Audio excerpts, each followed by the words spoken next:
Welcome back to another episode of 40 Facts About the 40K Universe. I am your host, Gersh1, and today we're going to be talking about the Crimson Fist chapter. If you're new to the channel, subscribe. We post Warhammer 40K lore videos every single day. If you have any suggestions for any topics, please let me know in the comment section below. And if you enjoy our content, thank our patrons on Patreon. It's because of them that we can do this. Link in the description if you guys want to support us. But with that said, let's get into 40 facts on the Crimson Fist recruitment methods. Among all of the successor chapters of the Imperial Fists, the Crimson Fist are held as warriors without peer. Forged in the fire of the most terrible and hopeless battles, the chapter is filled with steadfast and stubborn warriors, reluctant to yield so long as victory is possible. And in order to continue this proud heritage, the chapter has adopted a rigorous set of initiation and training rituals that help weed out the recruits that are too weak for the proud Crimson Fist chapter. Though Orion's world is the Crimson Fist chapter homeworld, it is not a planet from which they actively recruit.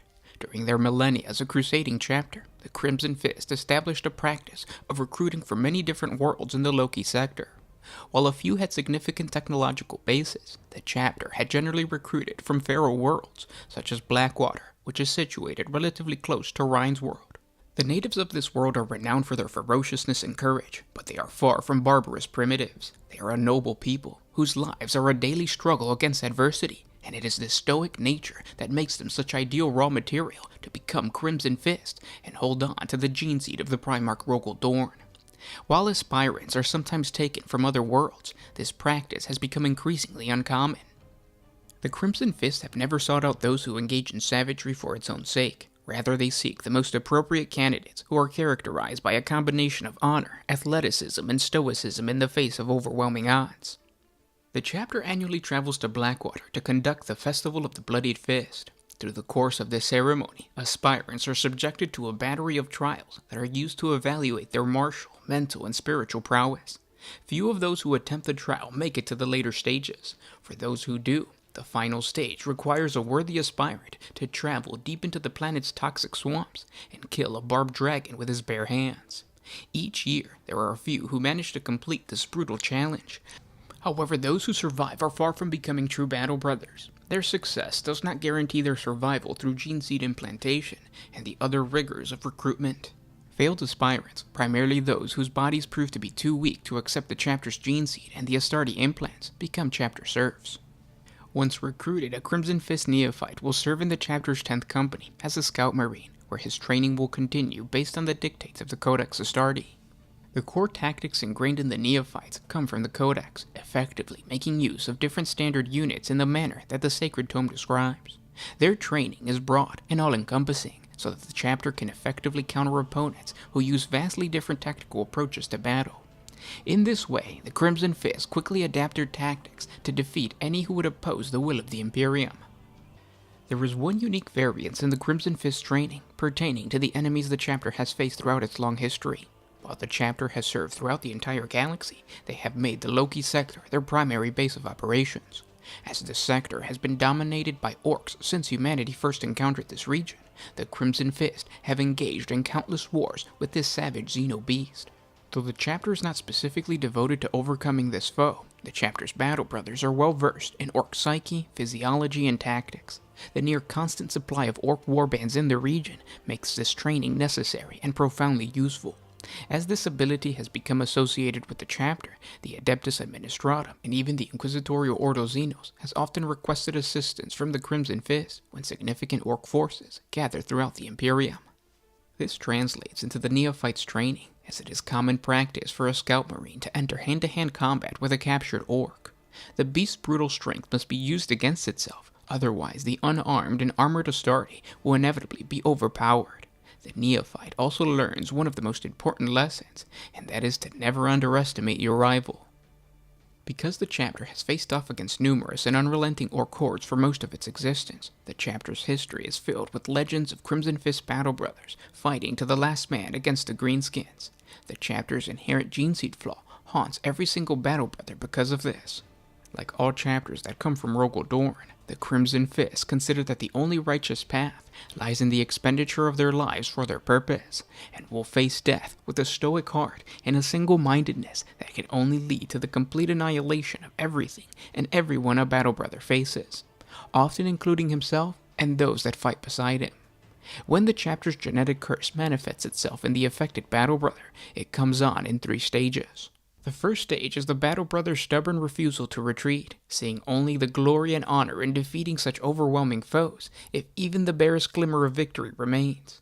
If the doctrines and teachings of the Codex Astartes dictate retreat or a flexible defense, the battle brother will be loath to disengage until there is absolutely no choice, though sometimes that's too late. The second stage is when the battle brother accepts that he would rather die fighting than accept a retreat. This can lead to reckless behavior as he throws himself into the fray or takes on excessive odds to win, when prudence and tactical reason could dictate a simple withdrawal. Finally, the third stage, when the battle brother gives up his own life and goes into battle believing that he could secure victory. This can have dire consequences should the circumstances present him with a chance to martyr himself for the Emperor and bring ruin to the enemies of the Imperium. Should a battle brother suffer mortal wounds, he gains a fatalistic desire to sell his life for the cause, and would choose to expend his own life for a chance at victory or the safety of his battle brothers. This means he will fight on regardless of his wounds, and continue to attack or place himself in a path of an attack, even though the next blow could end his life. He will also gladly accept suicidal or near-suicidal tasks, such as disarming unstable warheads or holding a breach to buy time for his companions. Because of this, neophytes are trained to be vigilant of this mental flaw, but are also taught that true honor can only lie in death, and it is up to them to maneuver through this fine line between a righteous death and a stubborn death. Crimson Fist Scout Marines are also trained in their progenitor's specialized method of warfare, the art of the siege. Just like the Imperial Fist, the Crimson Fist are immovable in the defense, and their mastery of scientific aspects of war make them extremely powerful when holding on to a fortified position. They are also trained to identify weak points in an enemy defense, and through relentless application of force, reduce them to ruins. It's also important to note that Crimson Fist Scouts are always under scrutiny from their chaplain and scout sergeants. Should a neophyte fail the chapter, regardless of how far they've come on their journey to become a full-fledged battle brother, the chapter will not hesitate to fail the neophyte. Such was the case for Scout Janus Kennan, a young and impetuous scout marine, but an absolutely good shot with his sniper rifle. He had the best accuracy of any recruit for over 100 standard years.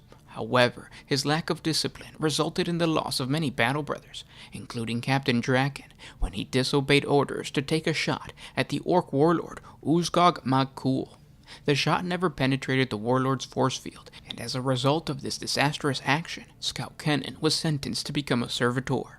For those Crimson Fist Scout Marines that are worthy of becoming a full-fledged battle brother, the next step on the road to greatness is a ritual known as the steeping, where the scout submerges his left fist into the blood of one of his kills. The ritual reflects the right of the new Astarte to wear the crimson gauntlet that is the namesake of the chapter over his left fist. And those were 40 facts on the Crimson Fist recruitment. I hope you guys enjoyed this video. If you guys have any suggestions for other Space Marine chapters that you guys would like to know more about, let me know in the comment section below. If you're interested in the process of becoming a Space Marine, check out our 40 facts on the chapter homeworld, the recruitment process, the trials, all that kind of good stuff. I'll link all those videos at the top of this video. If not, I'll probably create a playlist. This is a topic that I find really interesting, so I've created a lot of videos. A lot of them have been just going back and giving you guys more details as to how a Space Marine becomes or how a human becomes a Space Marine. So thanks for listening, guys. If you guys want to support us, link in the description to our Patreon. It's just $1 a month. With that $1, we can create more videos for you guys. As I've been telling you guys for a couple days now, I'm working on a new vlog series. I don't know if I'm going to put it on this channel or if I'm going to create its own separate channel, because it is more like hobby-esque. But we'll see what happens, so stay tuned for that. Thanks for all the support, thanks for all the positive comments, and talk to you tomorrow. This is Gersh1 with One Mind Syndicate, signing out. Always